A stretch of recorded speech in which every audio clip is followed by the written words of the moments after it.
You have a TV? No. I just like to read the TV guide. Read the TV guide. You don't need a TV. Television addict! Television addict!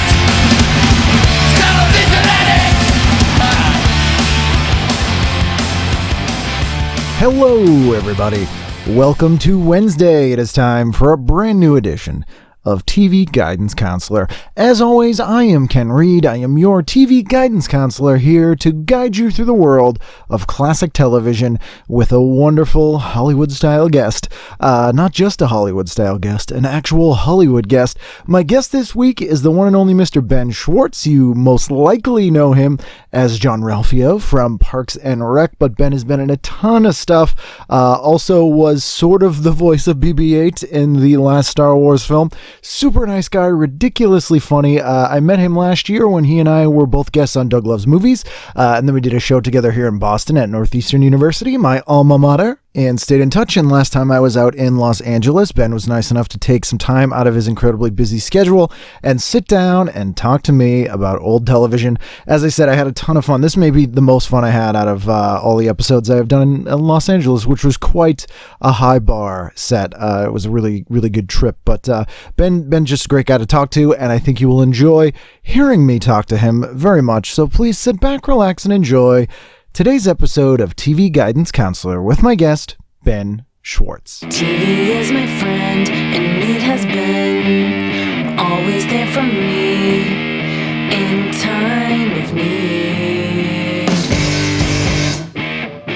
Ben Schwartz, how are you? Hey, I'm very good. How are you? Good. Thank you for inviting us into your home. Yeah, we're in my apartment right now. Yeah, everything is going very, very well. It's very nice. We have not gone outside the roped-off area that you had set up. No, there's a tiny little velvet rope. Yes, we're yeah. exactly within those confines. Yes, yeah. It feels really good. Yeah. But you know what happens if you go anywhere beyond this rope. Well, I assume it's related to the collars you made us put on. Correct. Okay. Yes. It's the wireless. It's a test. It's up to you if you want to test it. Yeah. You know the confines, so now it's up to you. Right. What do you want to do? Well, I think what we should have had was if I had brought someone else, I could have running manned it and had them run over Very and see smart. if their head exploded. Very smart. Yeah, that's why I always try to travel with the. You don't have the balls to go for it yourself? No. You never do. It could give you $1 million.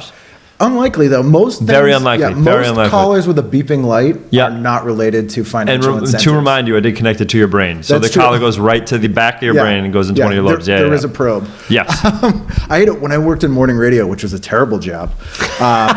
We literally had a stunt boy. That was his title. What did he do? They would it was like in the Jackass era, so they would just like hurt him.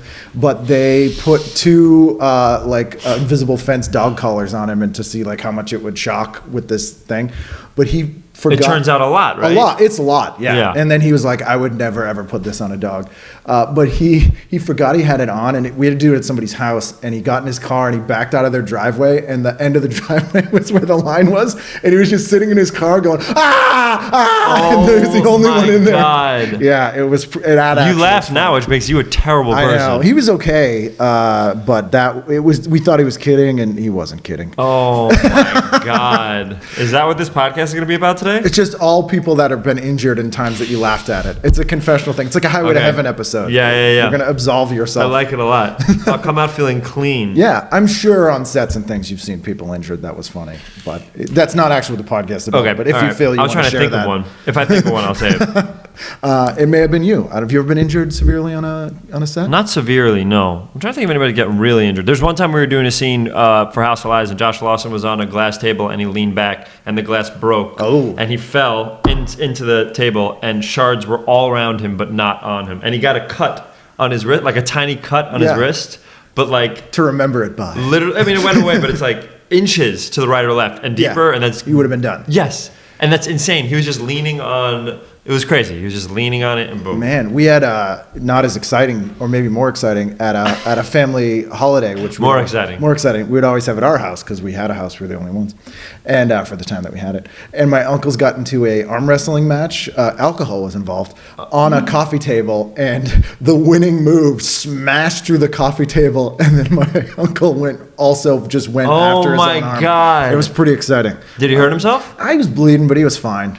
My dad was more It's injured. Just classic barbecues for you Yep, guys. yep. Classic get-togethers. It's perfect. Well, it didn't involve a Roman candle being shot at anybody. Well, that's so good. that was good. That's very good. And we had that coffee table for another 10 years just with no glass in it. Did anything keep it up, or was it just a hole on top? It was just a hole on top. Right. So every so often you'd see would you even someone- call it a table? It was more of just like a was it the an art feeling piece by of a then? table. Yeah. But every so often you would get somebody who tried to put a drink on it. Yeah, right through. It was always Great. fun. It was like What I know about your glare. family right now is amazing. It's too much. It's too much it's for not anyone. enough. It's Oh. the first. It's the prologue to a book that I can't wait to read. I think. I think it would be interesting. Yeah. Okay. Yeah. It would be called the glassless table. I'm very I think into that it. would be it. So I applied you with sort of about 10 or 12 choices here, and you immediately gravitated towards The Viewer's Guide to Hollywood's Biggest Night, the special Academy Awards issue. It was an illustrated cover, which not all of them are. No. And that immediately grabbed my attention. Then there's a big Oscar, and who's on there? Kevin Costner. Kevin Costner, a very unflattering portrait of Julia Roberts, I will say. That. Oh, I didn't even know that was Julia Roberts. Yeah, I don't think anyone It looks like did. she has ramen noodles on her head. Yeah, I think they put the names under, and Whoopi Goldberg. Love Whoopi Goldberg. Love Whoopi from Ghost.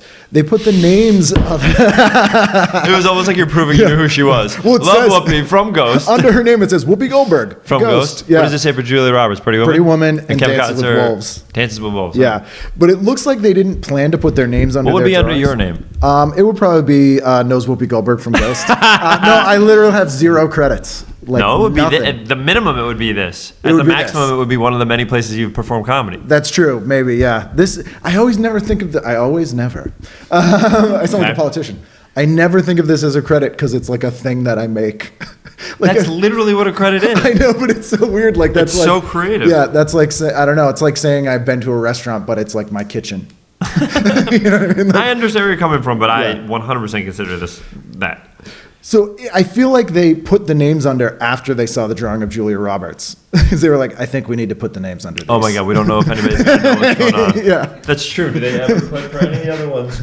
Oh no, they do. Gene Hackman, Melanie Griffith, Jodie Okay. Foster, Dusty Hoff. Dusty Hoff. I call him So you've Dusty worked Hoff. with him. Who's Connie Selica? Connie Selica was on Dallas, I think.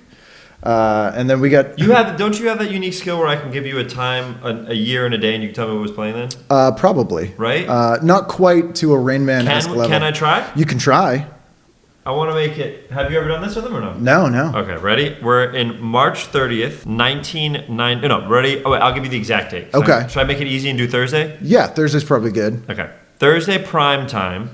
This would be April 4th, 1991. And Okay. Ken cannot see anything, correct? I cannot. Yep. Okay. I'm going to ask you at 8 p.m. Yep. what was on Channel 2 and Channel 4. Okay, so that's probably a New York edition, I think. So I think 2 is NBC, and it would probably be 8 o'clock, 1990. This is 1991. 91, Cheers. Okay, you're incorrect. Cheers is 9 o'clock. Cheers is 9 o'clock for Channel 4. Oh, oh Channel wait. 4. Okay, so I'll even help you out because I'm from New York. Channel 2 is CBS. CBS. All right, so CBS, Thursday night, It's a very hard one. 1990, The Flash. 1991. 91, it's not The Flash? No, it's a show that our parents watched.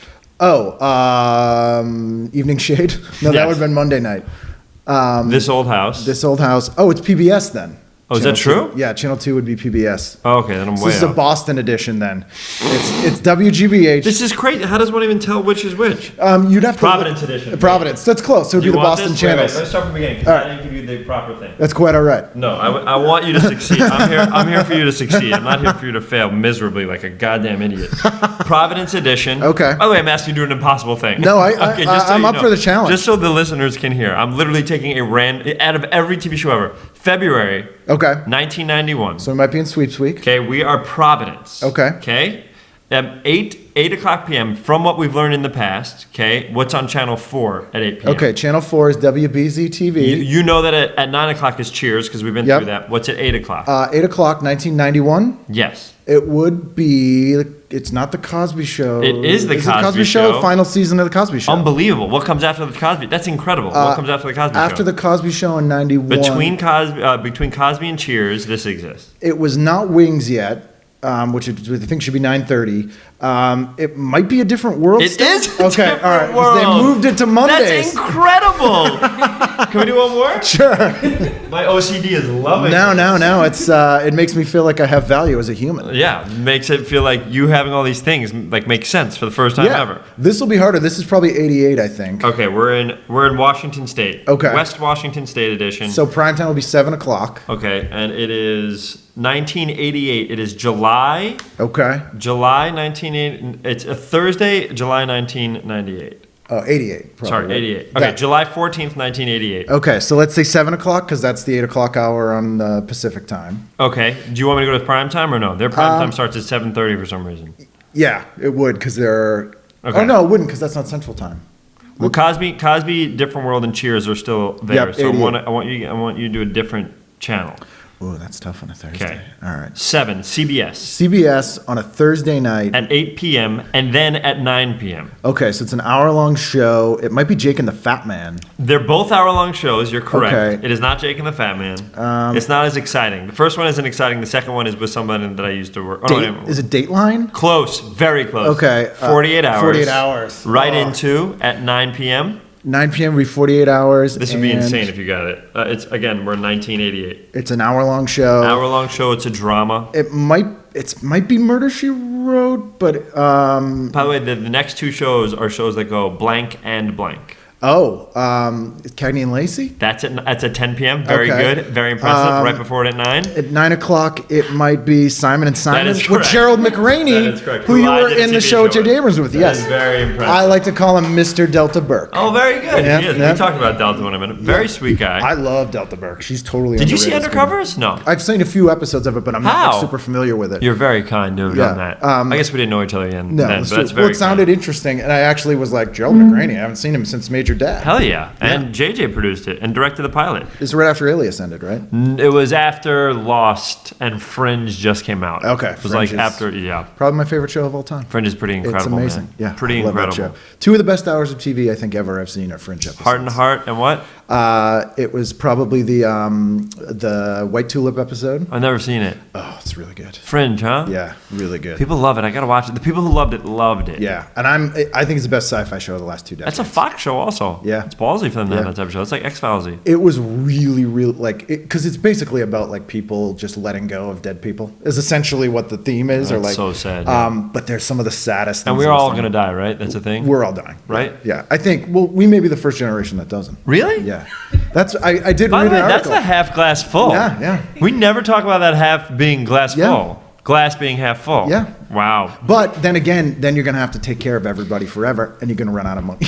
Right. And Okay. food. There's a lot to think about. Yeah. There's a lot to digest. You think we're just going Please. to talk about TV, but we're really getting into a lot of other stuff. Well, TV doesn't encompass everything. I'm going to throw up. Yeah, You're gonna make me throw up. it's television-induced vomiting. What Everybody. was Duckula from? You're wearing a Duckula shirt. Yes, Because I know it so well. It was a spin-off of Danger Mouse. It Got was it. produced by Cosgrove Hall. Nickelodeon aired it. Yeah. How long? He was a side character before he had his own thing, right? Right. Yeah. So Danger Mouse was an odd time. So they had two sort of Phil cartoons. One was Banana Man. Okay. And one Don't was remember Banana Man. Banana Man was a kid who, when he ate a banana, he lived on Arcadia Road.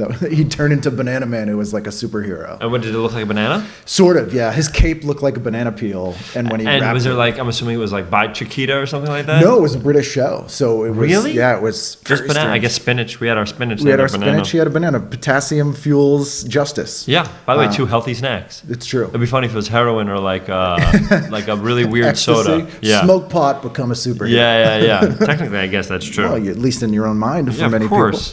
people. So Saturday night, March 23rd, 1991. Love it. We're kicking it off here. Did you have a thing that you chose for that evening? Oh, I just wrote the dates, but I just that's wrote the quite all right. shows. So I think In Living Color on In Living Sunday's Color is first probably thing. on there. The Loved In Living Color. See, there was a difficult choice in my neighborhood. Okay. You would either be an In Living Color person Right. or an America's Funniest Home Videos person. Why can't you be both? They were on at the same time, so you kind of had to make your choice. And I although I enjoyed In Living Color at the time, and now when I've gone back and looked at it, it's incredibly hateful sometimes. Is that true? Oh, my- I haven't seen it since I've been a kid. Handyman? Oh, right, of course. It's not even like let's laugh at the way people interact with a handicapped person. It's literally like this is a handicapped person. My God, we're gonna laugh at him. I wonder how many. I remember there was a character where it was just Damon Wayans' head with little tiny feet. The head detective. Great. Yep. Yeah. That's funny because it's so I don't know anyone. It's so who's just a insane, head. right? You don't know anybody who's just a head. Yeah. Yet I hope to meet them. Right. Well, in the future when we live forever, it may just be just 100% they'll be there. Yeah. Oh my God, it'll be so fun. Yeah. But when I've rewatched it, and a lot of it's just like a lot of the sketches are kind of lazy.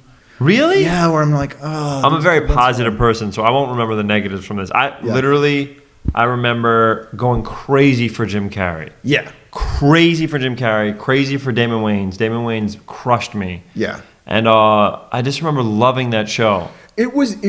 Where did you grow up? I grew up in just outside of Boston. Okay. So it was unlike anything else I'd ever seen. So that was exciting. Right. And there were SNL was starting to get along in the tooth, which is ridiculous. What was the cast then in 1991? 91 on SNL was there. It is. Come on, baby. You had the tail end of the Lorne Michaels return in '86. So like Lovett's last season was then. Lovitz. Phil Hartman was there then. So you were transitioning into that like Adam Sandler, Farley. It's so funny. You said when you brought the TV guides, you're like, these are the years, whatever. And you said like 10 or 11 years old is kind of the sweet spot you wanted. And in my head, I was like, I wonder if I was really watching TV as much as I was watching when I was in high school. But that's the cast. Yeah. When I was a kid, that's your cast. Yeah. Then slowly Ferrell, because you started really watching it from then to like when Sandler was huge. I remember buying Sandler's first CD and it being incredible. Yeah. And then I remember being there was a sketch that Kevin Nealon did. Do you remember that first CD? Oh yeah. And there's a sketch that Kevin Nealon did where he was pretending to be he was a therapist and he kept farting and pretending he wasn't him farting. Yeah. It's such a simple, silly thing, and it really,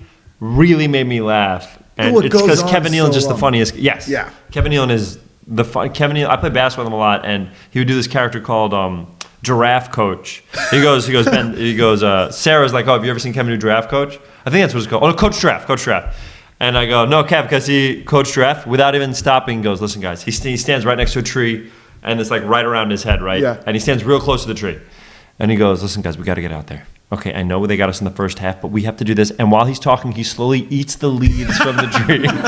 And I cry. He commits, and he never breaks. Yeah. He committed so hard. I laughed so hard at that. He is an underrated SNL cast member and never He's gets named as hilarious. the Weekend Update guy. That's someone's favorite. He was amazing too. Very good on it. He was my Weekend Update guy. Yeah. I love it. And he's a good dude. He's just one of the funniest ones. Have you ever seen his stand-up with the map thing he used to do? No. He did it in his SNL audition, and it was really weird. He'd come out.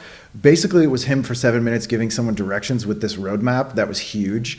And then he just couldn't fold it and got very confused. And I can't even explain how funny it is because How do you see it? Is it online somewhere? Oh, I'm sure you could find it online, yeah. Right, he did it on email evening, myself right now did to it on watch it. Evening at the Improv, actually. Ooh, which I passed over and didn't even put on my list. I forget who said this quote, but I say it all the time without attributing it to anyone. But I do Really attribute cool, that man. it's not Really mine. cool.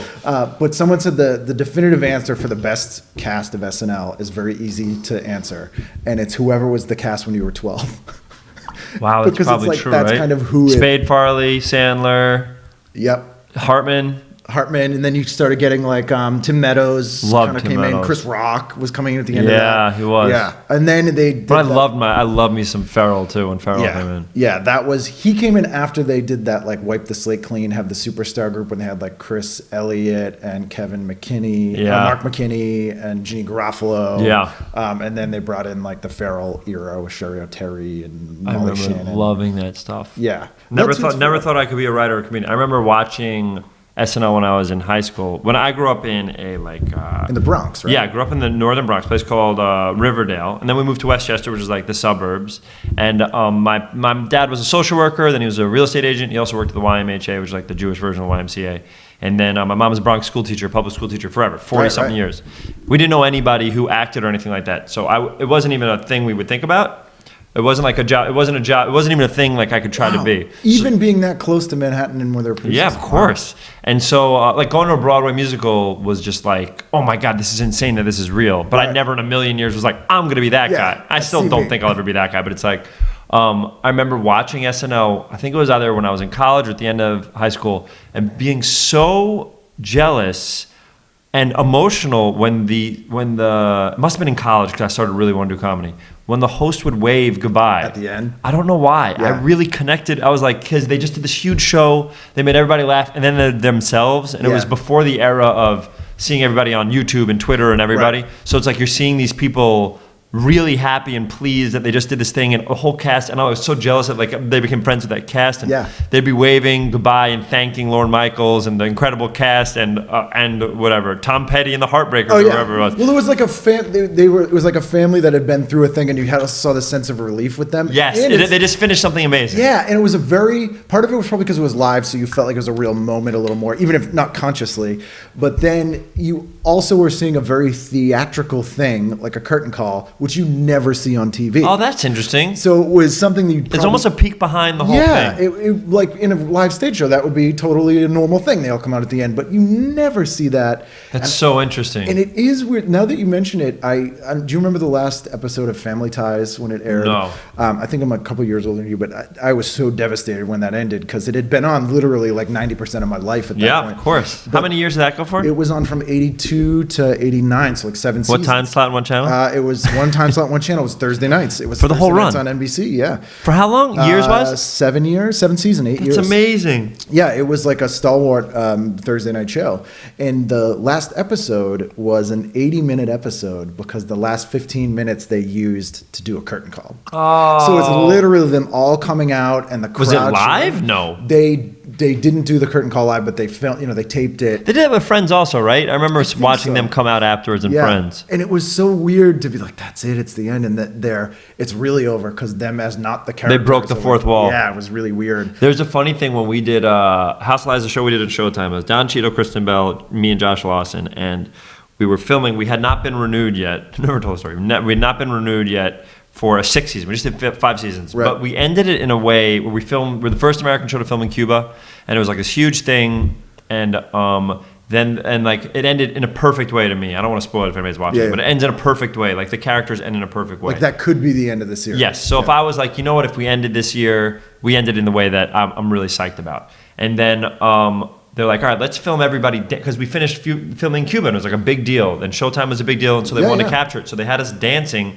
I was wearing a Wally World shirt, like my character, I wore suits for every scene, for every single episode, ever. Right. Like that was a choice that we made, whatever. So there's like 2 scenes ever, like when I was having sex, maybe I wasn't wearing a suit. There was even a scene where I was having sex in a full suit once. Yeah. But it's like, so like it was so weird for the audience. I'm wearing my shirt, like exactly what I'm wearing now, and Josh was wearing his stuff, and we were dancing, right, to Cuban music, and the whole crew and everybody, and they were taking these big wide shots and stuff like that. And I was like, when are they going to use this? Yeah. And then when you do ADR, you see the cut of the episode. We had not been told if we're getting picked up or not. And at the very end of the episode, we break the fourth wall for the first time. And they show us as ourselves dancing and hugging that we filmed. And I was like, what's the next scene? Yeah. Josh Lawson and I both saw, like, well, what happens? How do we come back? Like, Is this a dream sequence? Yeah, exactly. I was like, well, what? It has to be the end because, although I was told that, it was last second to say, they were trying to figure it out. And then at the end, they're like, all right, we're going to end it. But in my head, exactly what you said, it was the first time you've seen us as ourselves. What is the next scene in that TV show? You're like, what a way to find out you got canceled, though. At least you got to dance. I remember I found out it got canceled because I went to the stages to visit somebody, and it was way after, and they were destroying the stages. Just some guy kicking it. Literally, I have a video of it. I sent the video to Cheadle, and I was like, well, I don't think we're getting picked up again. Unless we're getting a whole refresh. There's a show, it was a short-lived show from '88 called I Married Dora. What is that about? It was like a pretty standard sitcom. Juliette Lewis was in it. Let's reboot it. Well, wait till I tell you the premise. It was Elizabeth Pena, who's no longer alive, and Juliette Lewis was the daughter, and it was a standard sitcom where this LA architect marries his housekeeper so she can stay in the country. Like pretty standard sitcom. Okay. It was on ABC Wednesday nights after Mr. Belvedere. Wow. And so, can you sing that song for me? Spring's on the China. Leon Redbone is the most angry man on earth about the fact that sitcoms don't have theme songs anymore. Oh my God. He's made so much money though. Oh yeah. Yeah. He was in all these Coors Lights ads and really? tons of stuff at the time. Yeah. Really weird. He's doing fine. I'm sure he's all right. He probably made the most money off of Mr. Belvedere. I remember Huey Lewis was talking about like how they're like, hey, we want you to do this thing for Back to the Future. I know this is film, but he's like, I don't know. And someone's like, do it. And I guarantee he's made so much money off of that. Yeah. He in our house, this is a side story about Huey Lewis. We used to go to this like exclusive side story. Exclusive Huey Lewis side story. The stuff Huey Lewis didn't want you to know. I'm gonna call TMC and get $100 for this story. Nice. We were at this place in New Hampshire that was like an antique kind of place, and they had this cool old Santa Claus sign from a store that was like, order your Christmas hams or something. So we bought order your Christmas hams. Yeah, like make sure you order. It was Santa like on a phone. It's of from, course, like, the 40s. of course, Santa. And I'm like, oh, this is a cool thing. I'll buy it. And the lady goes, that belonged to a famous person. And I'm like, really? And she goes, yeah, you ever heard of Huey Lewis? And I go, yeah. And she goes, that was his grandmother's. Oh my so God. we were like, all right, we got Huey Lewis's grandmother's. Were you going to buy it before you knew that? Oh, yeah. Okay. So that didn't seal the deal. It would have if I wasn't going to, but I was like, nice. And she knocked off $10 because Huey Lewis was related to it. She didn't do that part. That would be insane. Yeah. But so I Married Dora, like pretty standard sitcom, like will they, won't they, are they actually in love, that kind of stuff. Yeah. It only lasted about 10 episodes. Final episode, they knew they were going to get canceled. I'm 8 years old watching this. And the husband is flying somewhere for business. Elizabeth Pena is like, oh, I really love him. I'm going to go to the airport. And This is tell him in not the to show. go. This is in the show. Okay. The standard like, don't go. I really love your airport Right. scene. She gets to the airport.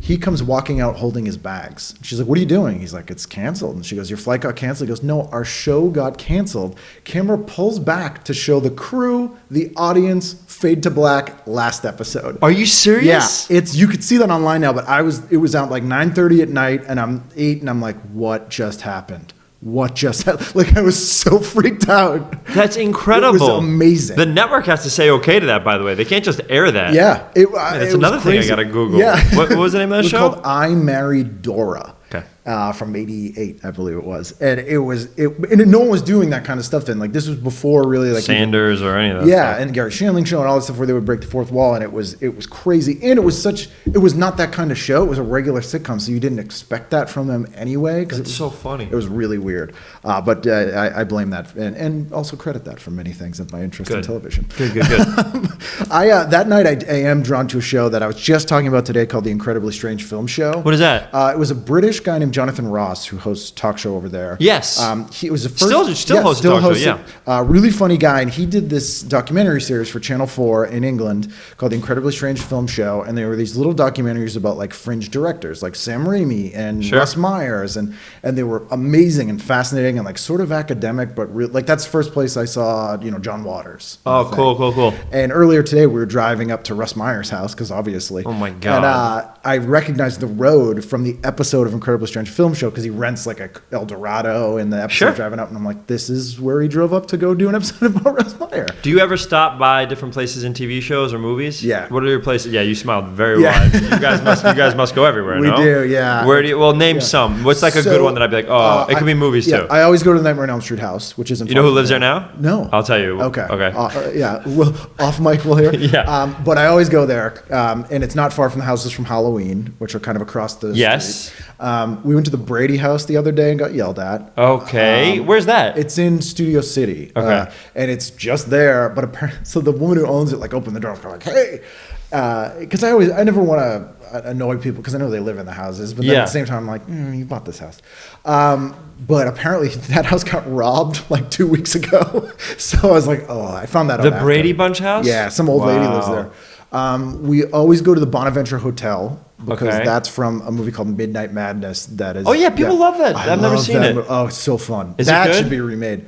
It's Disney's first PG-13 movie, Michael J. Fox's first movie, and it's about a scavenger hunt in LA all night, and it's just a fun, weird movie. Midnight Madness. Yeah, but the climax takes. I'm happy place- we did this. I'm getting a lot. I'm getting a lot of stuff. People often leave with a list of to watch. So we always go there, and that's also in like True Lies and Buck Rogers and a bunch of that stuff.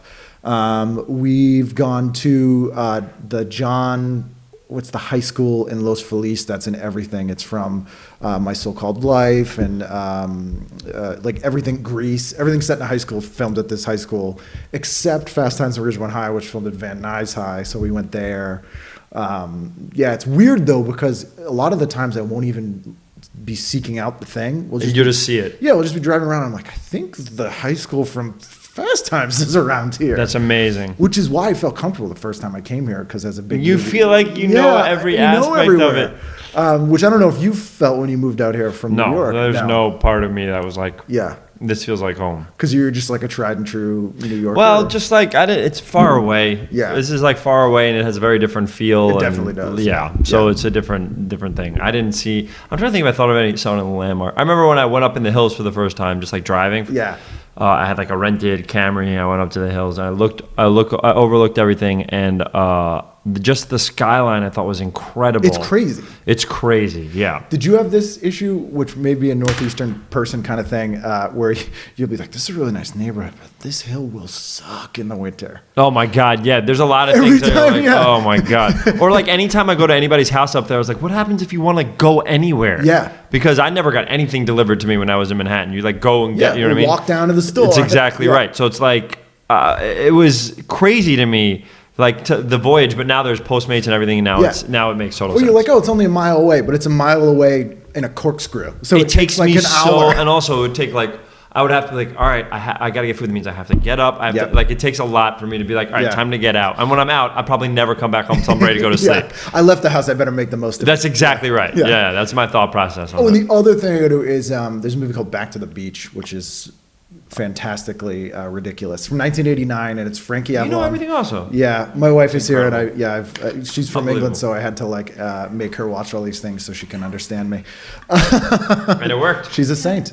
But it's Frankie Avalon and Ed Funicello who were in all the '60s beach party movies. Yes. And it's an update of them playing their same characters now with kids and middle aged coming Oh back my to the beach, God. and it's really funny. And it's got all these. Do they sing and everything? Are They they do. Of course yeah. they do. Fishbone, the band Fishbone. Yes. Plays a song called Jamaica Ska with Annette Funicello in it. Oh no. But all the locations are in Malibu and stuff, and I was like, this is where they had the pajama party. Oh my God. It's very You've exciting. never been happier in your entire Yeah, life. I really haven't been. I'm like, the only time I've been happier to be somewhere where they shot a movie was I made a special pilgrimage to Monroeville, Pennsylvania, and I went to the Monroeville Mall where they shot the 1978 Dawn of the Dead. Oh wow. And I've seen that movie like probably close to 100 times, and it was the weirdest thing because I'd never been there but knew where everything was. So I could totally, like, around this corner will be this thing. There it is. Oh, my God. It was really it was the closest thing I've had to like a religious, like go to like yeah, it's a like holy deja place. vu, complete deja Yeah. vu from the second you step It was there. really weird, and I was by myself, so I'm just wandering around smiling like an idiot. I wonder how many. It would be such a funny moment. It's like a Simpsons moment when you're just like smiling around. You see someone cross the corner with the same exact face. You're like, hey! Well, the funny, there was a Hot Topic store in there, and they were In the movie? No, in the actual mall now, and there was like some gothy girl in there with like a horror movie shirt on, and like in the clearance bin was a Dawn of the Dead shirt. So I'm like, well, I have to buy it. I'm here, Right. And I was like, how weird is this? I'm buying this shirt at this mall, and she's like, why? And I'm like, they filmed this right here. Is it a movie? I was like, oh, dear God. Oh no. Yes. Oh no. Dear God. Have you ever made a trek to any like location? Well, I mentioned in New York, you have a lot of that stuff. I'm trying to think if there was ever. I remember when I went to LA for the first time, there was like the fake New York street. Oh, yeah. That was on Seinfeld. I remember that was big. Or I think they have like the kind of the area where the clock tower was at Universal, but not Yeah. the clock tower anymore. Yeah, that's the fake, that little village. That's also the same one from Gremlins. They just redressed it. Yes. And It's a Wonderful Life. I ran past one of the Mogwai shops or one of the shops from that once, but it's like those things. I love props and stuff from. I showed you. I try to keep a prop from everything I've ever done. Like even the first movie I did, I remember I did some, or the third movie I ever did. I did a scene with Robert De Niro and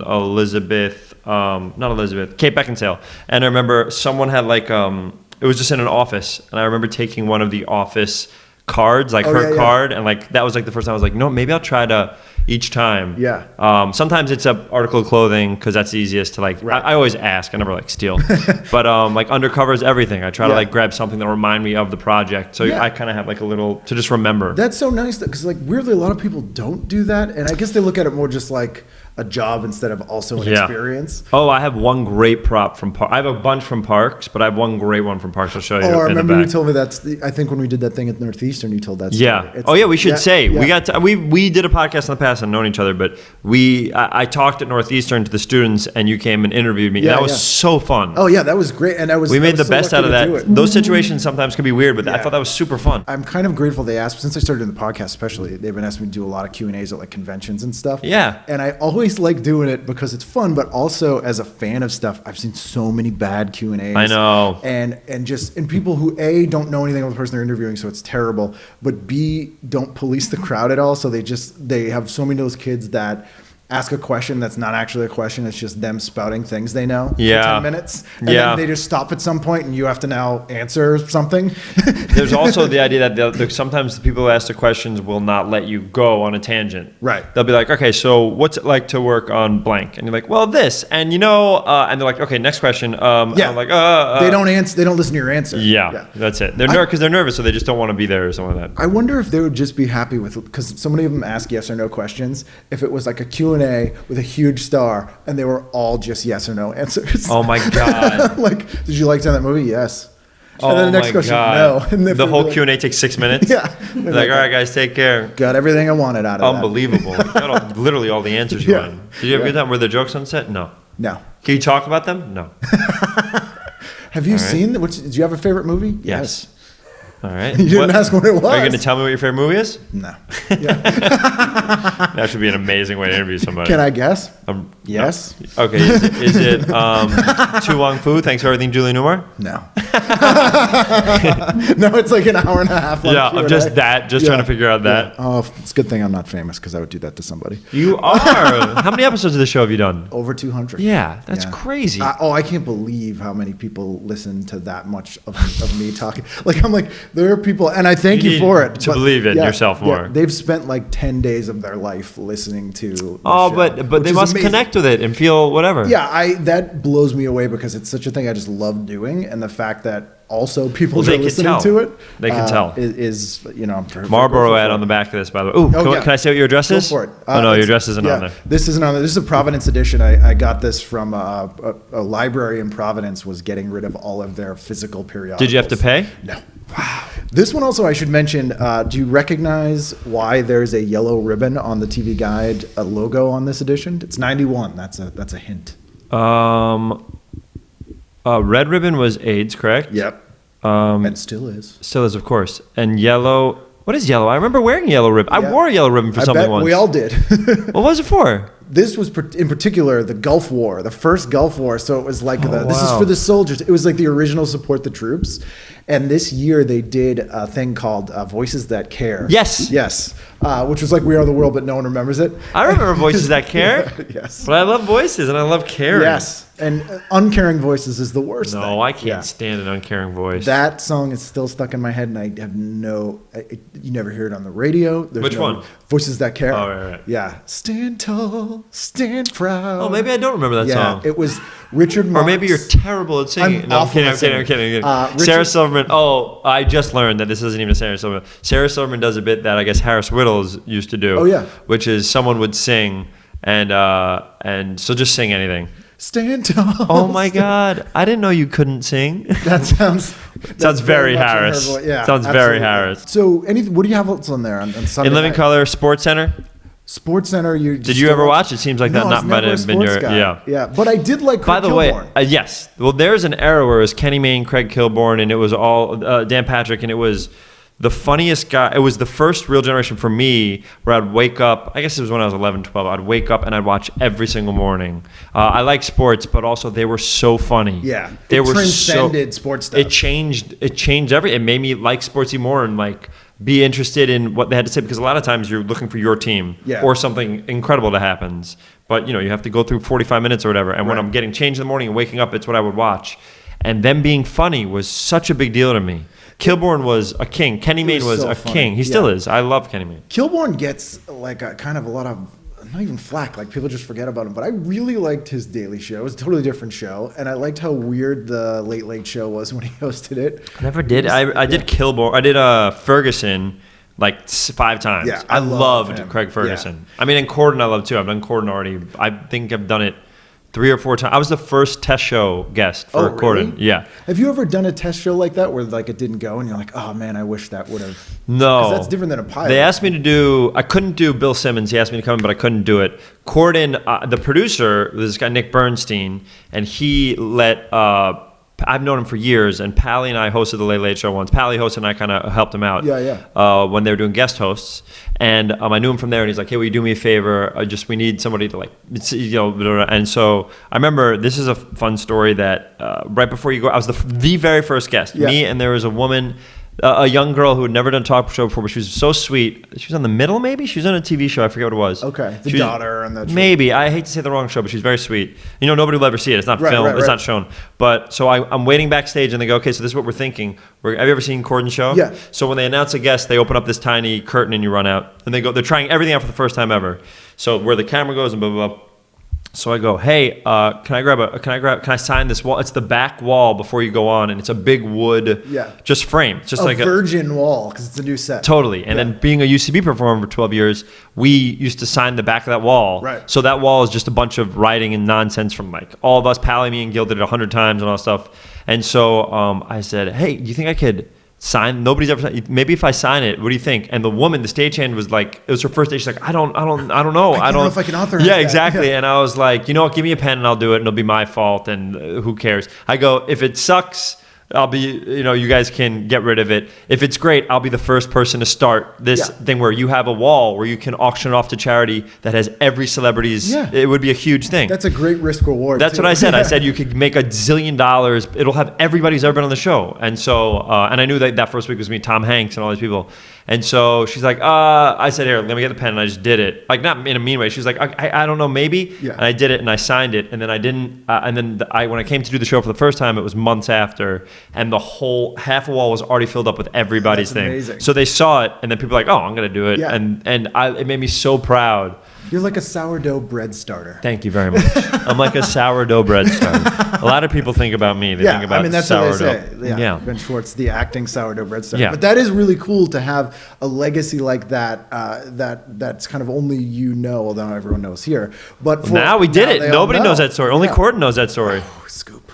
This is even better than the Huey Lewis scoop. That Oh I my God, remember. that Huey Lewis Yeah, scoop. it's on the level. That HLS, you know what I mean? That sweet HLS. Sweet HL. I think it's a network now. The Huey Lewis network. great. Yeah, he just HLN? does Home Improvements.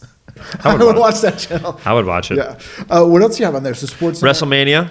Did you used to order that on pay-per-view? Listen, it's a lot of money. Yeah, it So certainly we was. would get all my friends together and we would choose a house. Okay. Or an apartment or whatever it was. And so, Would that person volunteer, or would you conscript them? great question. I think it mattered who was available and who had a place that we could do it in. But I remember it was a lot of money. It was like a big decision. Oh, yeah. It was like $50 Yeah, or something like that. And easily. yeah. So, but it was worth it if we got like all the kids, like there's 10 of us and we all went to whatever. I remember loving that stuff, and slowly it kind of went away. I didn't watch it, but I remember those WrestleManias and SummerSlams and cage matches and all that stuff. Oh, yeah. I loved them when I was a kid. That event television was sort of the first kind of social thing I remember doing with like kids your age. Yeah. Because no adults were really watching wrestling at that point, or none that you would interact with. Although It was. I remember more times than not we would not get it because of how expensive it was. Yeah. Until someone got a black box and then we figured it out. I built one myself. Nice. When I was a kid that age. Are you allowed to talk about that? You're very pro TV. Certainly. Yeah, I can Okay. talk about it because I think that the statute of limitations, my record is sealed. I got plans out of the back of Maximum Rock and Roll magazine, which is like a punk rock newspaper, and went to Radio Shack. It was like $8 worth of parts. I had to solder. Are you serious? Yeah, and I had a black box because it was actually in the analog days. It was really simple to make one. So what'd you get? What HBO? I got everything. Showtime, all Playboy? the pay-per-views, Playboy, Spice Network. The funniest thing was I put a parental control code on it, and my dad didn't know the code. So anytime he wanted to watch certain channels, he had to come to me and ask for the code. Oh my and God. I was like 14. I was like, "What are you watching?" And he's like, "Nothing. I want to test it." I'm like, "What are you watching?" And one time he was like, "Foxy Boxing." which was just like either topless or bikini women boxing. And did you give him the code? I gave him the code. Yeah, good. Yeah, and then I went out. I was like, enjoy your night. He was like, you're a real asshole. To be fair, you are a real asshole. There was an asshole move, but Yeah. as a kid, you have so little power that to have the power of the black box. That's true. Was pretty exciting. Wow. I also stole my neighbor's cable, but You split it? I split it and I had an AB switch in my room. Did they know? They never knew because it didn't bother their cable. They were super old too, so I like made sure they were asleep at like 3 p.m. And I split But you it. guys could both use it at the same time. Yeah, Okay. yeah. It didn't affect theirs at all. But what I would do is my mom would often not pay our cable bill because we didn't have a lot of money, and that was always like the last thing. So if we didn't pay it, it went out. Okay. So when it went out, I would go in my room and switch the B switch to the neighbor's cable. So I had cable in my room. And nobody else No did. one else did, but I had to pretend These that are I great didn't. stories. Have you ever said this before? I think I may have told this one before. But In 200 episodes, I cannot imagine you didn't tell us the idea of how you probably- stole TV. That would be insane. But I had to pretend that I didn't have it in there, so I'd be like, I guess I'm gonna go read, and I'd just be in my room and be like the only one with a black box and cable, which was That's pretty exciting. amazing. But now you can't do it. with Was the Disney. black box in your room? I had 2. I made one in the living room, and So I had your one in dad my could. room. Your dad didn't have to go to your room Yeah, to whatever. no, that would be extra weird. Yeah. But I also, when I lived in England, in the dorms, I stole cable. When did you live in England? 2001 to 2003. on Wow. and off. With your family? No, I went to school there, and that's where I started doing stand-up, and I worked at Cartoon Network, met my wife there. Very cool. At Cartoon Network. Yeah, we sat next to Wow. each other. What shows were you working on? We were not in the creative role. We were the presentation people, so we would actually put cartoons into the grid to like air, which was still kind of cool to work there. Hell yeah. Yeah, but there was a pub behind the dorms that I lived. Where are in. you? Where was? New Cross was where I lived, which is like South London, kind of near like Brixton, Lewisham. Okay. Greenwich. And so one night when the pub was closed, I cut their cable and fed it into my room, and I got their cable. So everyone else got like one channel. You and had I had literally a everything. Pub channel. And there was this kid named Pete who was like a frat dude who was like the chubby frat dude who they had around because he would like drive. And he was miserable being there on the study abroad because all his frat brothers went to Australia. Yeah. So he would like come in and complain to us about like, I told my frat brothers they went to strip clubs. And we're like, go away. Like, why are you here? Oh my god. So one night, and I would let kids use my room because I had TV if there was something I wanted to watch. Sure. So I come in one night, I come home, and he's sitting in my room, and he's watching like scrambled pornography, and he goes, I don't know if that's an elbow or a titty. This is awesome. I was like, please get out of my room. my Thank you. God. Please get out of my room. My god. Yeah. So it was worth it for that. Hell yeah. Yeah. What else do you have on there? We had Sunday, and then what's the next Memories day? are really going. Sporscenter, Oh, yes. Wrestlemania, Fresh Prince is in that week. Monday night, Fresh Prince. Everybody of our generation, I think, I mean, watched that was Fresh like the Prince. biggest show of all time. Were you emotionally moved when his father came back in that episode? That's the one people Forget. cite. I don't even remember. Yeah, that was heavy for a lot of people. It was the very special. Wait, whose father? Oh Will's yes, father. but then Uncle Phil kind of defends. Yeah, it was yes. like, get out of here. You know, Yes. father. Yeah, I remember that. that was pretty I amazing. 100% remember that. I was How disappointed. good of an actor. By the way, that whole that cast, the mom and the original mom, and I mean both, but the moms and the dad and the Uncle Phil Yeah. are always incredible to me. Yeah, and you know he did voiceover. Uncle Phil. He was Shredder on Ninja Turtles. Really? Yeah, it's the That's same guy. amazing. Yeah. Did he pass away? He did recently, like in the last few years. But it's always like Uncle Phil and Shredder. You raised a generation of children. You have no 100%. idea. Yeah, Those were your years. I was always a little disappointed in that show because I loved the Fresh Prince videos because they were really cartoony and crazy. Like Parents Don't Dress on. Oh yeah, of course, the music video. Yeah, so I was like, this whole show is going to be like that. And I saw the opening credits when it premiered. I'm like, all right, we're in. It's going to be like Pee-wee's Playhouse. And then I was like, what is this? That show got me. I loved that show. That was a damn fine sitcom. Loved that show. Followed by Blossom on Monday nights. Loved Blossom too. Loved that show. Yeah. Yeah, so I'd watch it because I TV was watched pretty it. incredible. But also, there's so few options that you kind of had to fall in love with something. There's too many options. Yeah, I think you would be exposed to stuff you wouldn't normally watch back when we were growing up because you kind Cheers. of... Cheers took me a while to get into. Yeah. I was It was too an old young people for show. Cheers. Yeah. Yeah. And it took me like episodes to get into. But I remember I would fall asleep to the same shows. It would be Cheers, Friends. No, Cheers. Was it Cheers? Definitely was there. Simpsons. Yep. And Seinfeld. It's that 9 o'clock slot. So Yeah. you get an early bedtime. No, I slept like oh no, it was the second one. It was on twice. Oh, yes, yeah, okay. It was Yeah. on like I was always the last person up in my house. Did you have any sort of rules about television where like your parents had like a limit on what you could watch or No. how much? My parents were awesome in that respect. We Yeah. cursed at a really young age. There's a story that has now become urban legend. I don't know if it's real anymore. I was told that it was real my whole life. And then, so my mom was a Bronx school teacher in the school that I was going at. She was a music teacher. I was just in kindergarten.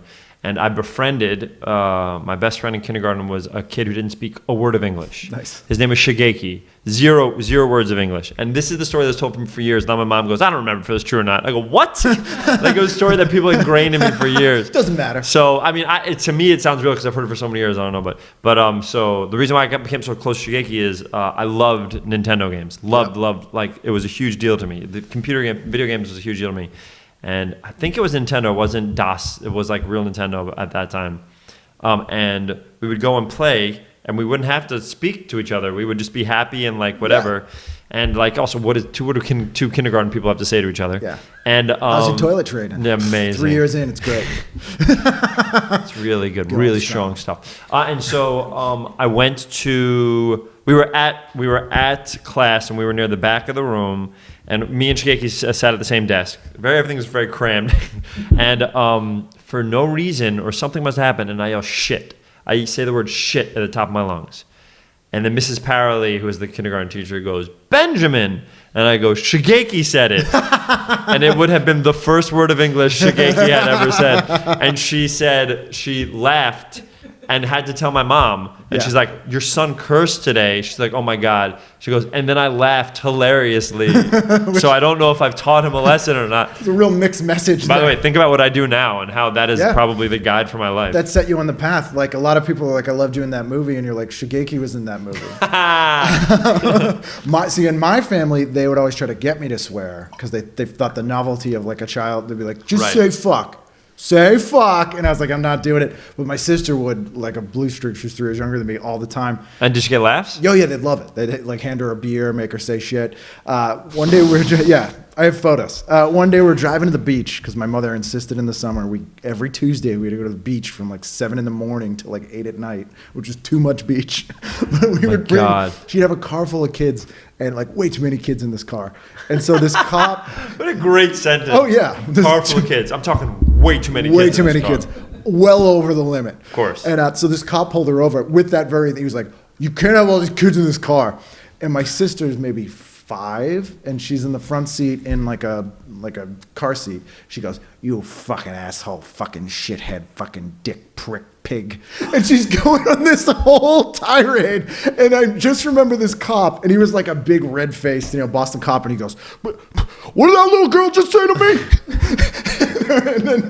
and then I was like, yeah, and he goes, get out of here. Like, he couldn't handle, and he just let her go. That's incredible. Yeah, it was pretty exciting. Right near Boston. Yeah. All your dreams can come true. That's Boston. Cheers, baby. Also, if you don't have, do you know what a Raspberry Pi is? I'm assuming it's a Raspberry Pi? No, you're going to like this. If you're a video game guy. Love it. They're a little computer, and I have to give a shout out to my friend Giovanni who built me one of these. It's like a little deck of cards size computer, and you can put every video game ever on them. So he got me through an emulator. Yeah, but then what do you plug it into? He built it, put it inside a joystick.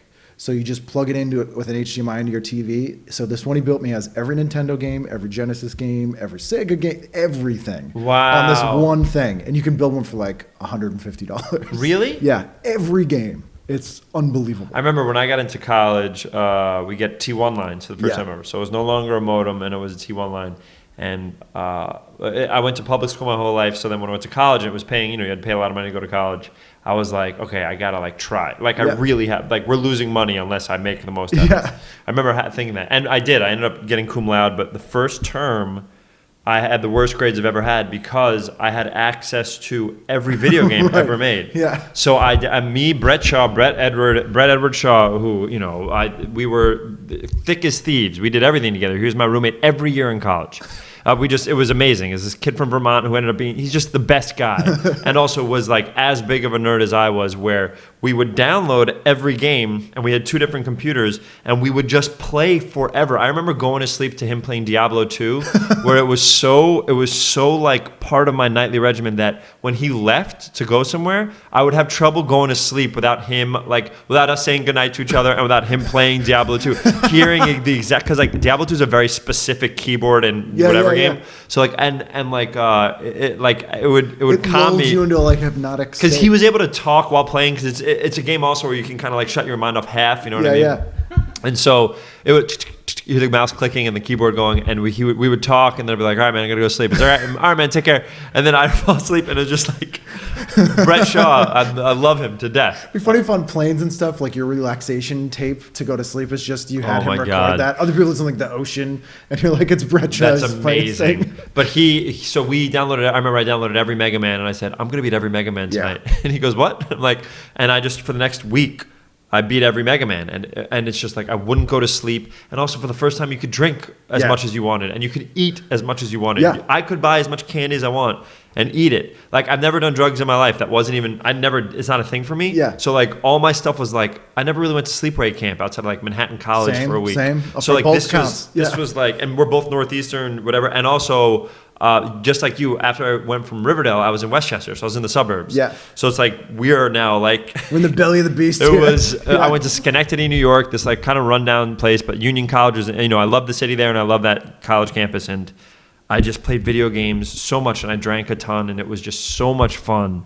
I had so much fun in college, but I got lucky. I got paired with Brett, who was like we were kindred spirits, and then we found our small group. Yeah, you could have had a total antagonistic. 100%. Imagine if I had a roommate that was an asshole or not as cool or. It's time for wedgies. It's just Oh like my Chet God. in Weird Science. Jeez. Christ. Played by Bill Paxton. Correct. Yeah, the fine Bill Paxton. Have you ever heard his band before he started acting? He started as he was a prop master.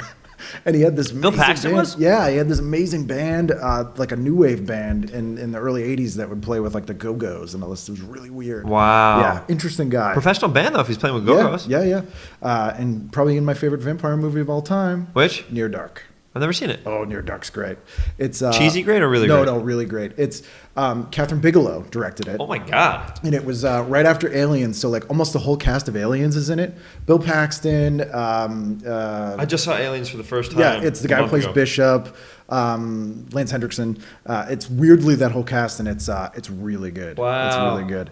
Highly recommended. All right. What else you got on there? We did Monday night. We got we already helped. We just wasted all your. Oh my God. no, this is what people listen for. Is that true? Just Yeah. nonsense. Oh yeah, it's nonsense. All right. I Plus, almost hit your everybody hour. I loves you. apologize. No. Nobody loves me. How long are they usually before I fuck up your whole They thing? tend to be about an hour to up to 2. 2 hours? Oh God, I did one with Greg Proops. It was like over 3 hours. That's insane. Yeah. I can't imagine people listening for 3 hours. I can't Really? imagine anybody listening for more than an hour and 15 minutes. That's what I thought as well. And then weirdly, the longer they are, the more people listen to them. Wow. Which I was like, this is not what I thought because I came from radio. It's the opposite of YouTube videos. Yeah, because they like to not have to change anything. Oh, that's if they have like a interesting. long commute or something, they just want to listen to the same thing the whole time. That's really It's interesting. Very strange. I remember my father every now and then my dad will listen to one of my podcasts that I'm on, and he'll be like, when it's an hour, man, it times perfectly with my workout. he's like, so I pop it on, I like go on this treadmill and I work out a little bit, and then like by the time I'm in my car, we're done or whatever. I was like, that's amazing. I assumed it was a treadmill, but I want to picture him doing like crazy CrossFit things. Listening Oh my to you God, that'd be talking. so funny. Like throwing cows or whatever That's they so do. good. Highland Games. After Fresh Prince of Bel-Air, I had NBA basketball. Okay. Which was huge for me. I know you're not a big sports guy. Who was your team? New York Knicks, always, Okay. to this day. Although I'm a big Clippers guy now also because Blake Griffin is the best. He's just like the kindest and funniest person in the universe. Basketball may have been the only sport that I would go see frequently. I love it. I can't wait for the seasons to start so I can watch because, like here I get to watch the Clippers. I'm lucky that I like that team, Right. but I never get to watch the Knicks anymore. And I remember I used to pay for NBA League Pass, which means that you can watch any. On the web or something? But it was just I got so frustrated watching the Knicks, and also I got so busy, and I was like, I can't keep paying $100. Oh yeah, it's not worth it. We used to. This year I may though. Knicks are going to It'll be worth it. Yeah, a lot of big trades. Yeah, The Celtics, who were like the biggest team in the world Yeah, man. until like 1989, when and then they became the everybody biggest team again for a couple of years. Yeah, in the late 80s, early 90s, no one gave a shit. Right. And it was great because we could go to Boston Garden and just walk in. They didn't check tickets. Nobody went to the games, so you could just go in there. No. Yeah, because they were like, With what? With no tickets? nothing. You could just, if the game had already started, they were like, I don't fucking go ahead. Because they figured, well, then maybe they'll buy a hot dog or something, because it'd just be empty seats otherwise. So How empty do you think this when you went? They how, were empty. I mean, this is the Boston Garden, which is big. I would say you probably had less than 1,000 people at this game. No. Yeah. Oh, easily less. How is that possible? Boston is such a basketball city too. But if they're not winning, they didn't care. Or I could blame the movie Celtic Pride, Amazing. which came out around the same time. Amazing. But people had kind of shifted to the what was Red the movie with Sox. Daniel Stern? Kidnaps Damon Wayans. Back That's to not Living that is Color. Celtic That's Pride. Celtic Okay. Pride, yeah. And Dan Aykroyd. Yep. But you could just Aykroyd walk was in it? Yeah, it's him and Daniel Stern are the two guys. And Damon Wayans plays the basketball player. Yep, yeah. But you could just walk in and there was no one there. You could sit like right by the court. And so Wow. we were like 14, 15, and it'd be winter. So you go, oh, let's go hang out somewhere inside. That would have been heaven to me. We would get bored and throw tennis balls at the players. Oh my God. I hit, who did I hit in the butt once? I think it was Larry Johnson. They were playing the Hornets. Yeah, he was on the Hornets, number 2 in the Hornets, I grandmama. hit him in the butt with a tennis ball by accident. How? Because I just like threw it on the court and it like bounced and hit him What are in the you ass. talking about? You just threw a tennis ball on the court? Yeah. During what? In During the game. Yeah. No. I'm not proud of it. Is that true? Yeah. Oh, yeah. More than once in your life you did that? Oh, yeah. Kids, I didn't do it that often, and I did learn it from someone else. It wasn't my invention, but kids would bring, like, that was the thing. Like, they'd bring a tube of tennis balls sealed, because it was like that, like, soda open, you know, like, Yeah. and then they'd be like, oh, yeah. And then, like just in the game, if the game would be boring, they'd be like, phew, and then this ball would just kind of bounce through. And Are you crazy? That's insane. Yeah, that's what we would do. Holy shit. I want to say it's wholesome, but that's You could not have great. injured. Yeah, someone could have got hurt. Larry Johnson was one of the biggest basketball players in the world then. Yeah, yeah. You hit him in the ass with a tennis Yep, ball. yep. What was your But- reaction? I was kind of like, I was scared. Of course. Yeah, because he did have those cons on, and he could have run right up at me. Reactors. He's a big guy, and yeah, like because I had British Knights, even though I never won a Nickelodeon game show. But I was like, oh, I'm gonna get kicked out, or like I'm gonna get in trouble. But they would just ignore it. 'Cause Right. we wouldn't just. It wasn't nonstop. It wasn't like Philadelphia with batteries. Oh my God. But it would just kind of be like, I think it was a way to just be like, oh, Did they not kick you out? Did they not try to kick you out? No, it was Boston. There'd be like a. Oh, like this blows my mind. Yeah. This is a different time. You can't do that now. No, God, no. The security guy would be like, hold on, guys. All right, one more. Like, it would be that kind of thing. Like, enough. It would be That's that kind of. amazing Yeah. to me. I mean, I think if people had cared about the games That's at that point, amazing to me. it'd be funny if there was some team that was like, we were going for the championship. We were about to beat the Celtics. Fucking- some fucking kid Some beats me with idiot throws a tennis ball. I turned my ankle and we're done. Spud Webb was out of control. Well, yeah, this was not to continue on tangents, but you Please. maybe one person may appreciate this story. We had a kid in my high school who's since gone completely nuts, but he was captain of the football team, and he crawled along the girders of the Boston Garden, which is literally like 200 feet in the air, stole Reggie Lewis's banner. Are you After he had serious? died. And it was a big controversy. No one knew he had done it, and people thought it was a racial thing. And there was like a $100,000 reward for like if you could get this banner back. And people were on the news for weeks. They're like, when we find this fucking guy, we're gonna he's dead. And then they find out it's this kid because somebody turned him in for the money. And they were like, oh, he's in the football team. Oh, it's a prank. Nothing happened to him. Are you serious? Nothing. And I was like, White kid or a black kid? white kid. So it could be racist also. Knowing the kid, it very well could have. Oh, God. And now this kid, I went to his Facebook page a couple of years ago, and he had stolen. We have this giant bridge in Boston, and it's like kind of like the Golden Gate Bridge. And he climbed up it and stole the beacon at the top that's for airplanes. Are you serious? Yeah, this is like his thing. You're now. making your city sound like so unsafe. Oh yeah. Oh no, it is. It is. It's much safer. I was than it just used to in be. Boston. Yeah. We had the best time. It's a fun city, and it's much different than it used to be. But as long as you're not a beacon or a banner, you're probably all right. Beacon or a banner would be a great name for a cartoon show. Beacon or banner. And I Great. don't stay in hotels. I only stay at the top of things. Oh my God. Beacon or a banner. Beacon banner. Yeah, my friends and I always joke that we would write like a Mark Wahlberg type Boston movie about this kid's life where he's in jail and terrorists have stolen the secret codes to save the He's world. the only one who It's can at the get to the top of something. Yeah, so the president's gonna be like, No way. He's No way. I'll do it, but this is the last. You know, it's just That's like incredible. like a suicide mission. Yeah, someday. How good are you? And you Yeah. look away for a second, you look back, the kid has the chandelier. Yeah. You're like, what? Yeah. Just use him. You need someone to climb up there, or you need someone who can actually do it. Like, it's like that You need someone to climb up there, or you need someone to climb up there and steal an artifact that means something to a city. Yes, Right. I can do it, and we're gonna save the world. I think he Amazing. may even star. I'm into it. What else you got on there?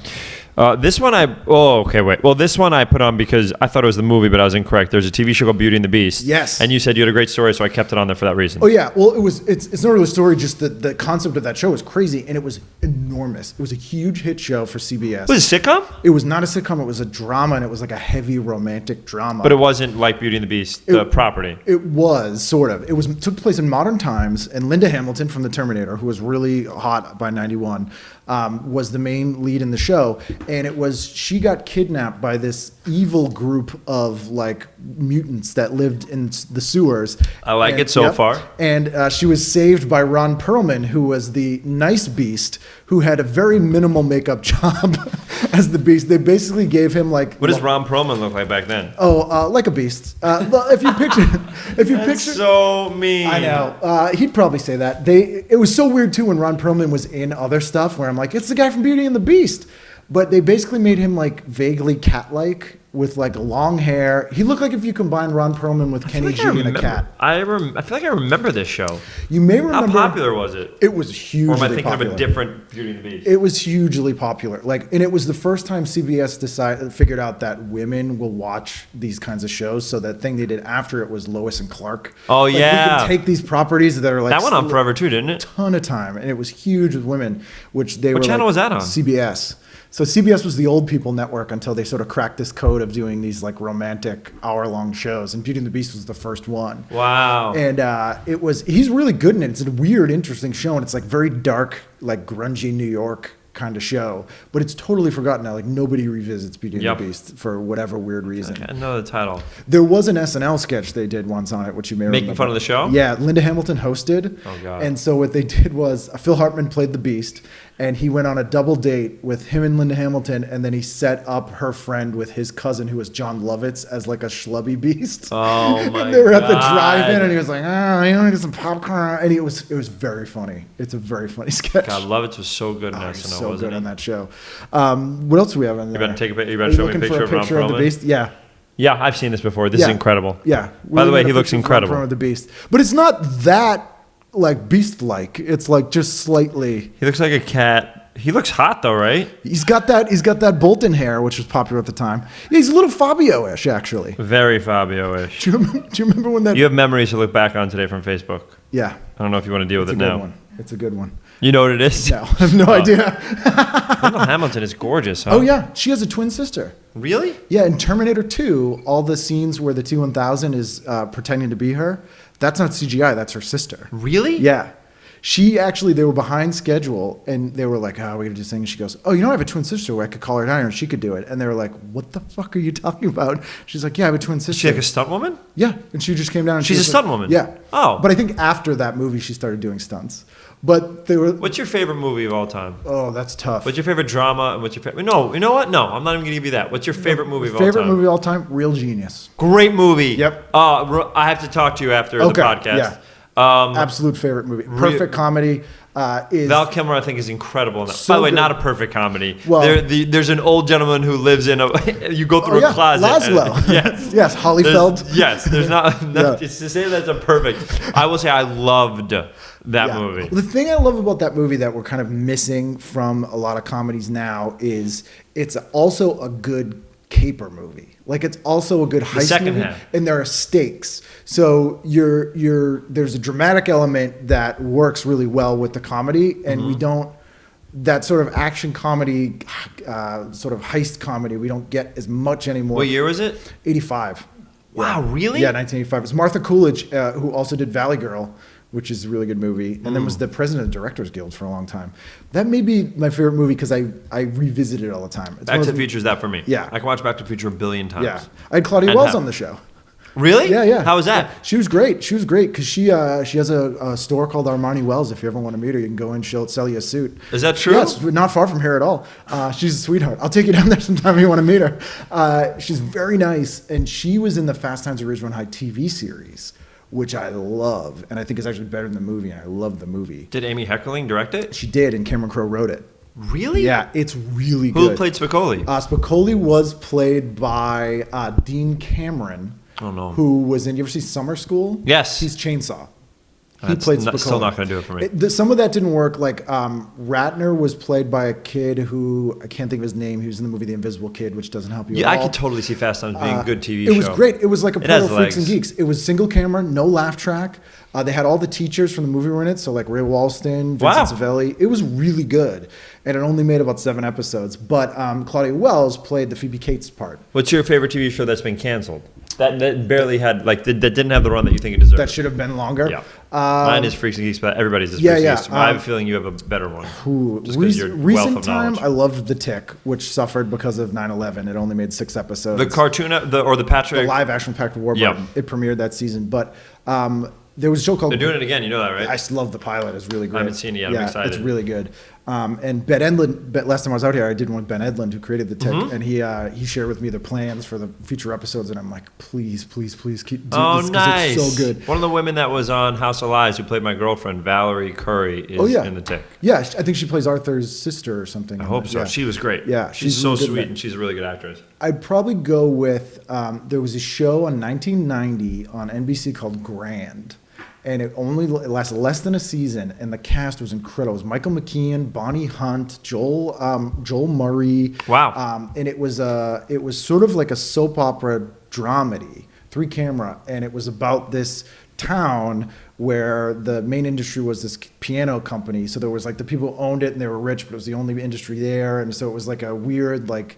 It was very British in a lot of ways, and it was a really smart, good show that I think some ex-Roseanne people worked on. And I would have loved to have seen what they did with that show. Wow. My So-Called Life would have been my answer until the woman who created that show wrote a book series of what would have been on the show. And was it great, or you didn't like it? Terrible. Oh, you didn't like it? Terrible. So it was called My So-Called Life Goes You On. have such. I feel like that's what makes a good podcast host. That's why I'm not great at it. You have such strong view. Yeah. You either hate something or Yeah. you love something. Yeah. Well, I appreciate that we got it. Like you never get the continuation from the person who created the show, but it did help me not feel as bad about it getting canceled, because I'm like, oh, I don't think I would have liked the second season. I don't like the turn this took. Right. But yeah, those are probably, I think, the big ones. Would you have one?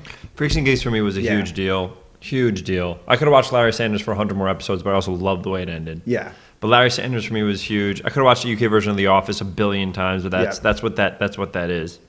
But in terms of getting canceled, I'm trying to think of if I was like really pissed when something got. Freaks and Geeks was a huge one for me.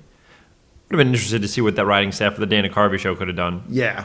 But like also, it was We have insane. kind of. Yeah, it's true. Yeah, Like in yeah. their own little things, Yeah. they're all like huge, whatever. Skinheads from Maine was a particular favorite. sketch of Dude, mine. that show was. If you look at the writing cast of that show, it's insane. Yeah. Colbert, Louis, it's nuts. These are sucking Nuts. candies that help your voice. Do you want one?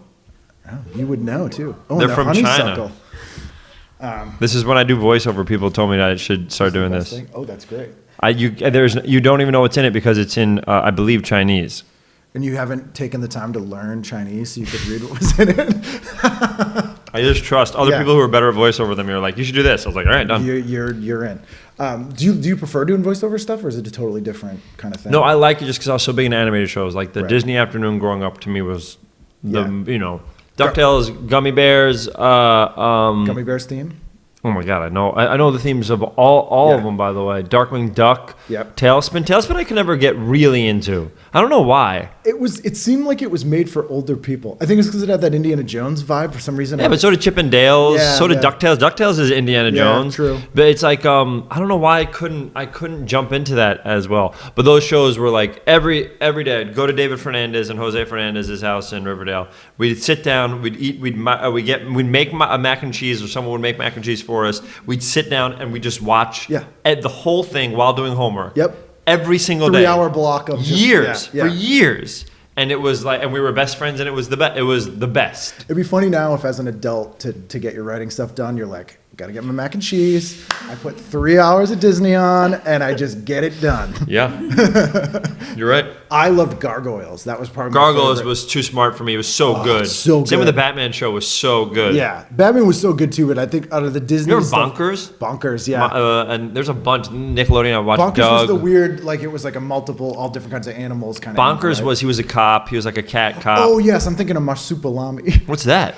It was a Disney afternoon show. Did you try it? Is it too much? It's a lot. There's a lot going on. It was. You're more than welcome if you want. I'll have one at the end. That's yours. I want you to keep the case also. Thank you. Marsupilami was like a llama mixed with a marsupial tiger cat thing. It was around the same time as like Freakazoid. Loved Freakazoid. And, Tasmania and that kind of that sort of. Animaniacs was really fun. Earthworm Jim. Yeah, I mean, listen, that game was incredible. It was maybe my favorite Genesis game behind Toe Jam and Earl. Was that Uniracers? When did Uniracers come out?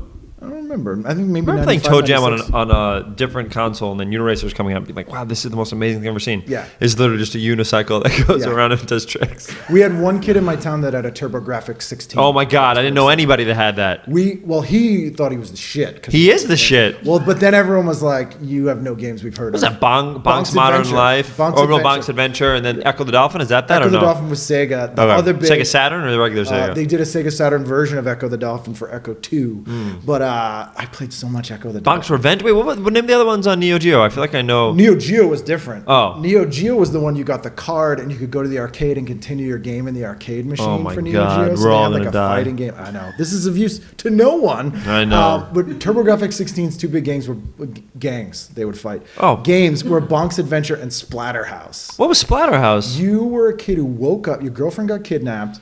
You woke up with a hockey mask affixed to your face. Oh my God, yes. And wait, what was your weapon? Like a chainsaw or a 2x4? Yes, that's what it was. Like Hacksaw Jim Duggan. Yeah. Like a yeah. Just a game where Hacksaw Jim Duggan hit stuff with a 2x4 would be Oh my the best God, game I'd ever. play that game for and years. Just yells ho every now and then. I had Nintendo and Super Nintendo, and then didn't get a console. They got very expensive, and they just kept coming out. I think my parents were like, you can't keep Every getting year. consoles. Yeah. Yeah. So I was like, okay. And the Super Nintendo, I still have my Super Nintendo there. I'll show you. And it has like, it's broken in the back. It's like Yep. and it still works. I still play it all the time. What's your favorite Super Nintendo game? This is a very hard question. Okay. Now, because it matters what we're talking about. Yeah. Me and my best friend growing up, and still my best friend, we would play a lot of NBA Jam and stuff like that. But then, and Super Mario Kart. But for me, like a Final Fantasy 2 and a Final Fantasy 3, oh baby, oh baby, it's a vintage of Final it's Fantasy. so nice. Yeah. The left, right, aim, that pummel attack with Sabin, I believe his name was. Oh baby, what a beautiful! Get me a mogul, whatever it was. Throw me on a chocobo and see what happens. I loved those games, but I played everything. Yeah. I loved video games, and I realized that I was kind of addicted to them. Yeah. So when it came time to I had to be a human being and work, I had to stop playing. So I won't get you a Raspberry Pi.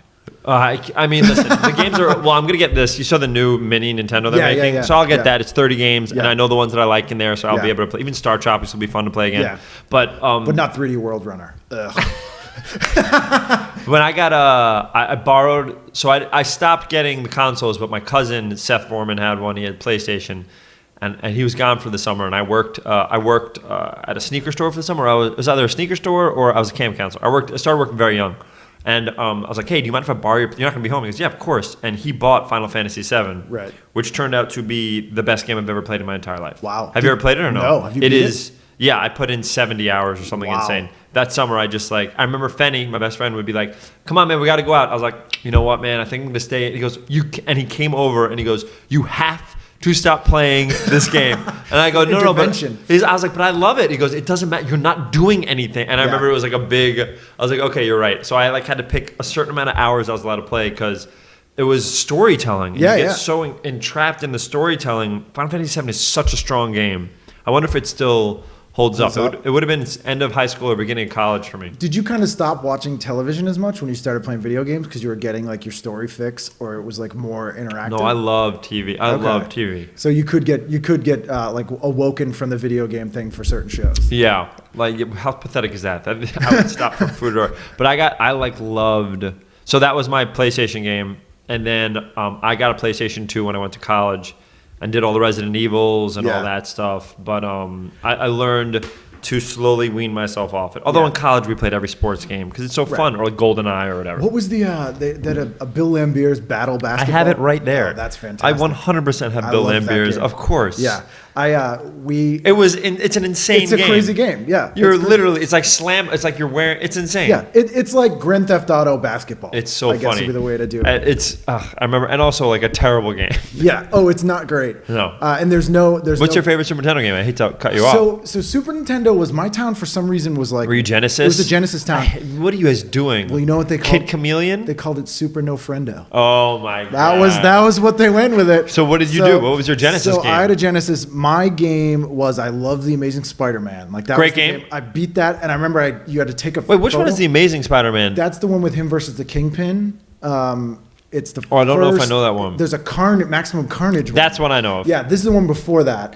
And I remember that GamePro magazine had a thing where if you beat the game, you were supposed to take a picture of the TV screen, and like there was a code, and like the first person who beat any new game, they would publish the picture. Did you get your picture on? I missed it by like 2 days. Oh, and they sent me a letter, and they're like, a kid beat this, and he just sent us the photo, but I got like a GamePro sticker or something. I was so mad. I was like, motherfucker. Oh my God. It was the only game I ever beat in like a timely manner. But then I spent one summer, I got laid off in 2006, and I just had nothing to do all summer. And I just sat and played Mortal Kombat 3, and just to the point where I could beat it with every character in like 15 minutes. And it wasn't even fun at that point. I was just like, I guess I'll go beat Mortal Kombat 3 again. Yeah. There are some games that I find relaxing to beat. Pilot Wings, ever play Pilot Wings? Oh, yeah. Pilot Wings is very relaxing to beat because it's just like it's like an easy and like outside of when you turn into a helicopter and you have to fight something one time, but I just found it to be I can always beat that, or like I remember I could beat Mike Tyson's Punch Out without any codes in under blank minutes, and my friend goes, I guarantee you can't. It was under 18 minutes or under. It was something crazy, and just because I played so much. Super Macho Man was pretty tough. Yes, of course, and also Mike Tyson's insane. Tyson wasn't for many. That's when your palms would sweat. I would be flawless up until like the last two guys. Do you remember they replaced him with Evander Holyfield in the game? No, they replaced him with a different guy. Yeah, Buster Douglas. No, but they use the original Punch Out had no Mike Tyson. Yes, and it's like Mr. Dream or something like that. Yeah. But they when Tyson went to jail for rape the first time, they pulled the game off the shelves and made it Buster Douglas's Punch Out. Really? So they replaced Tyson with Buster Douglas at the end, and then they did one with some other boxer. And then when Tyson got back out of jail, they like re-released it with him again. So there's like this rare little That game is an incredible game. That's a perfect game. It's an incredible game. That game is perfect. I loved all the Disney games actually that were Aladdin was an incredible game. They looked like nothing else. They were really What else is another good Disney game? Aladdin was great. There was a DuckTales one that was really good. Unbelievable. By the way, this was my old. Oh my God, where did all these tech guys listen? Oh, sorry, we've been taking way too much of your time here. No, we're gonna be great. Okay, this is my old ringtone for a long time. Nobody ever got it. Hold up. Oh my God, will I find it? Will he find it? Is it still on here? Did I erase it? This is my ringtone now. Oh, you want to go through my ringtones? Let's do all your ringtones. Do you want to? I have a bunch. All right, this was my old ringtone for a long time.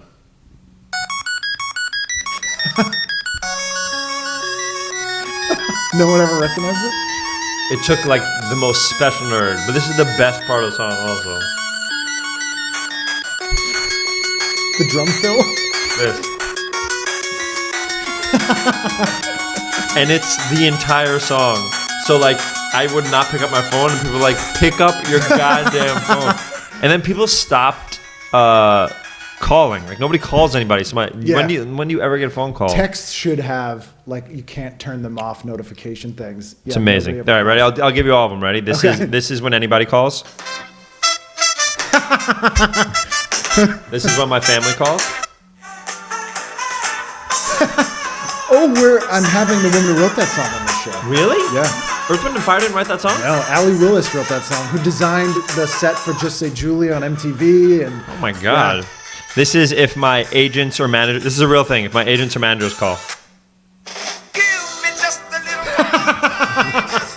What else? This used to be this was my favorite ringtone. I had this on for so long.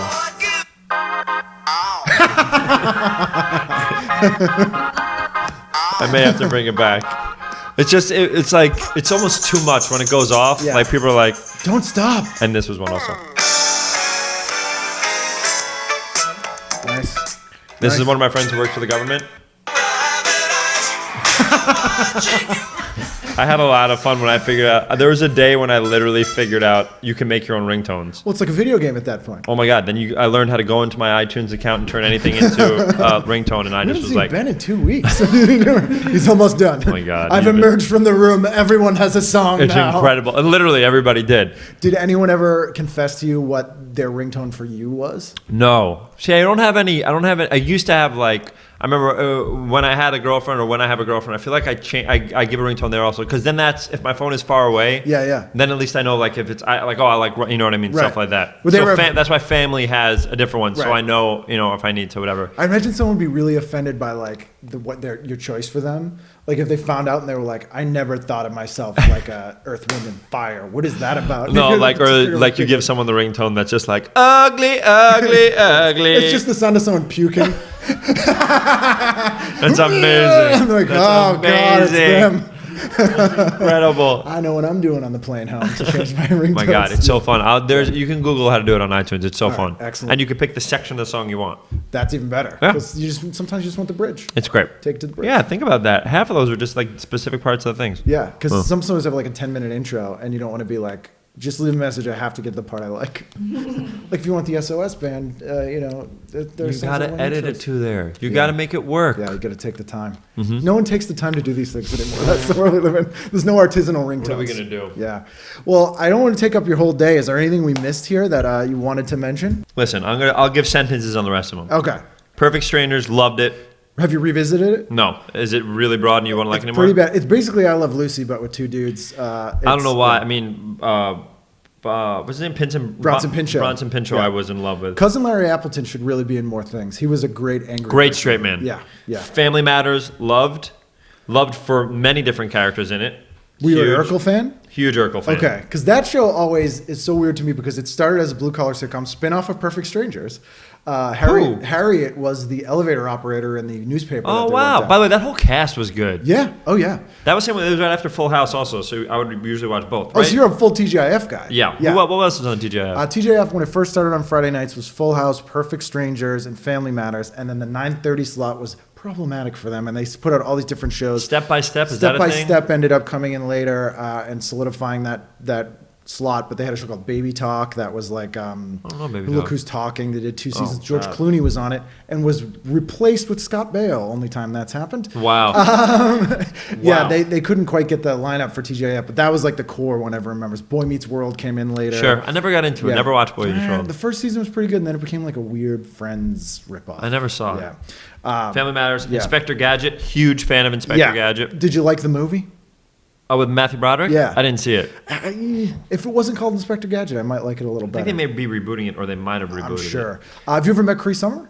Who's She's on a that? voiceover now. Who did she play? Penny? She was Penny. She was on A Different World as well. Oh, and wow. she does a ton of cartoon voices now still. She's like one of the top 5. Maybe I met her. I don't people. know. You may have.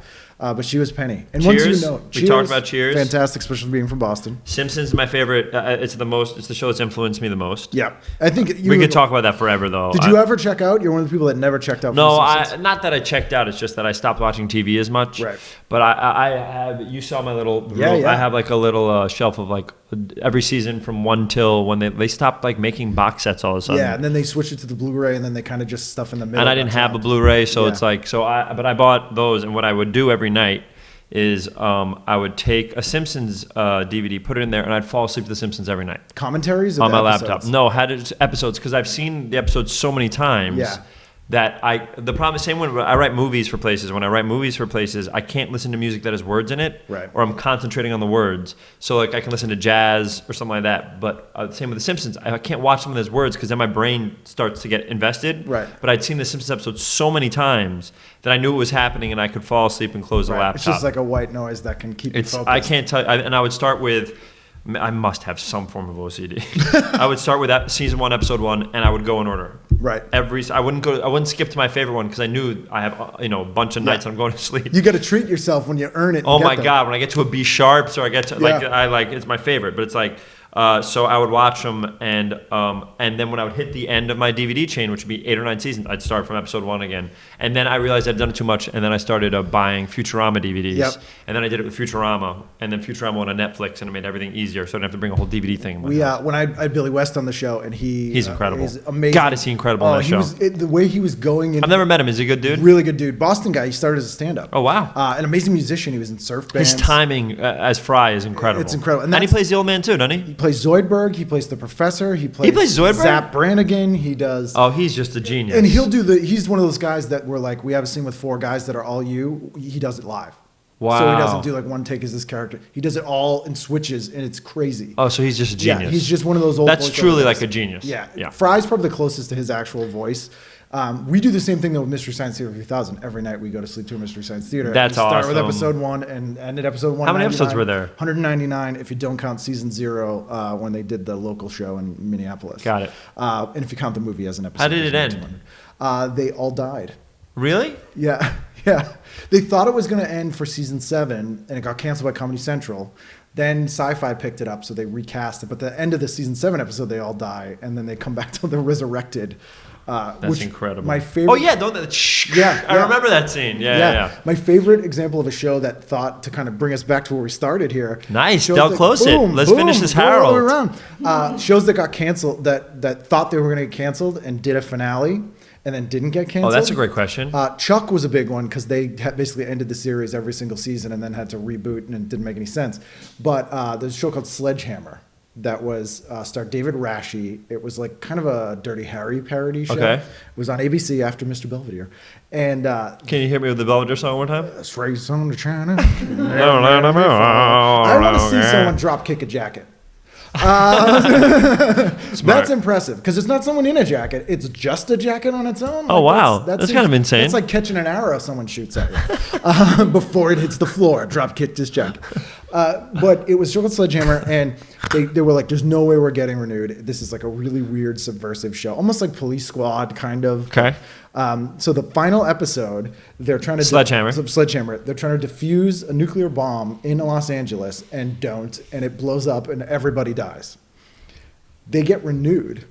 So the guy who created the show is like, shit. So he just goes, brilliant idea. They changed the name of the show to Sledgehammer the Early Years, and then just did the same show. So they were like, yeah, it all takes place before that. But and it was so And how many funny. seasons did it go for? 2 seasons. Oh, wow. Yeah, but it went 2 full seasons. And I was like, how is that coming back? And in the first episode of season 2, I mean, I was like 7 years old. It's like Sledgehammer. The early years, I was like, brilliant, fantastic, they did it. I'm in. Yeah, they won. There's no way. I'm in, baby. Yeah, fantastic. What a beautiful treat this was. Yeah, and I could talk all day, and I won't. And I really enjoyed this. I mean, we did really well. This is pretty good. Yeah, this is a feature film. Oh, I might have pressed the menu and erased everything. That's quite all right. Imagine There's that would even, be. There's that no happened one tape in that. podcast I did once. We Really? did like an hour and 30 minutes, and then I got a call the next day. He goes, "Hey, the file is corrupt. Can you come back in?" And I was God. like, "I can't. Yeah. I can't." Fingers crossed. I've never lost an episode. I literally did just touch a button. Did I fuck someone up? No, we're going. Okay, good. Yeah, no, we're still Thank going. you very much. Thank you for coming to my place. Oh, you're It's so welcome. kind, you guys. Thanks just for because having us. it made it so we could do it, which is No, absolutely. amazing. Yeah, cool. Thanks. And take whatever you want. I gave you one of my books that I wrote Yeah, you a did. while 2 of ago. them, yeah. 2 books that I got wrote to a hold while your ago. Oscar? Emmy? You got my you got to hold. Yeah. You hold my Emmy, which was for writing for the Oscars. Yes, yeah. There's a picture online of it, and then we did it, guys. Fantastic. Thank you for having me.